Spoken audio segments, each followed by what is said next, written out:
আজ চলে এসেছি চিকেন স্টু নিয়ে। অনেকেই চিকেন স্টু রান্না করতে জানেন, তো আমি কিভাবে রান্না করি তাই আজকে আপনাদের সাথে শেয়ার করব। চলুন তো দেরি না করে রেসিপিটা শুরু করি। আমি এখানে মাঝারি সাইজের একটি চিকেন নিয়েছি। চিকেনটাকে এভাবে ছোটো ছোটো টুকরো করে কেটে নিয়েছি। আর এখানে সবজির জন্য নিয়েছি আমি গাজর, এভাবে স্লাইস করে কেটে নিয়েছি, আলু আর ক্যাপসিকাম। আর পেঁয়াজটাকে এভাবে টুকরো করে স্লাইসগুলো আলাদা করে নিয়েছি। একটা তেজপাতা দিয়েছি, 2 টুকরো দারচিনি দিয়েছি, 3টা সাদা এলাচ দিয়েছি, 5টা লবঙ্গ দিয়েছি, 5টা গোলমরিচ দিয়েছি, 1 চা চামচ আদা রসুন পেস্ট দিয়েছি, 3টা কাঁচামরিচ দিয়েছি। আর আমি এখানে স্টুতে ব্যবহার করব কর্নফ্লাওয়ার, 2 চা চামচ কর্নফ্লাওয়ার নিয়েছি। কর্নফ্লাওয়ারটা আমি পানি দিয়ে ভালো করে মিশিয়ে রান্নার সময় অ্যাড করব। চলুন তো রান্নার প্রসেসিংয়ে যাই।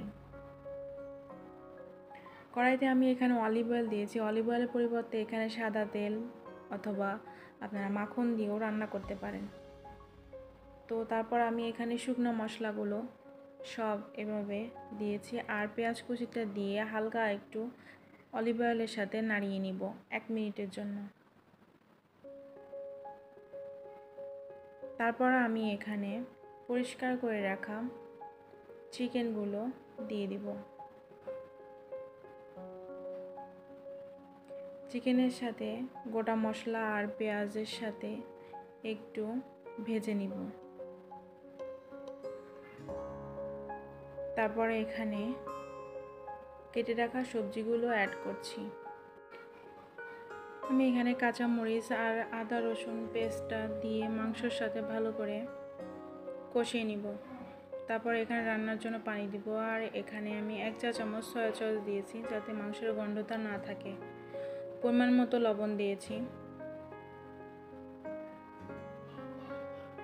এবার ঢাকনাটি ঢেকে মাংস আর সবজিগুলো সেদ্ধর জন্য রেখে দিব।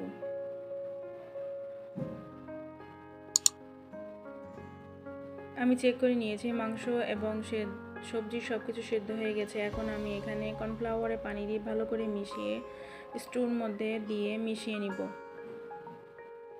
তাতে আপনার গ্রেভি বা ঝোলটা একটু ঘন হয়ে আসবে, এটা ভালো লাগবে।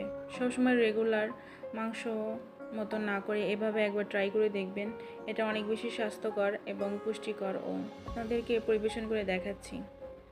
আশা করি ভিডিওটি আপনাদের কাছে ভালো লাগবে ভিডিওটিতে একটি লাইক দিয়ে দিবেন আর সাবস্ক্রাইব করে আমার পাশেই থাকবেন। যারা সাবস্ক্রাইব করেছেন তাদেরকে অসংখ্য ধন্যবাদ। এতক্ষণ আমার ভিডিওটা দেখার জন্য অনেক ধন্যবাদ। আল্লাহ হাফেজ।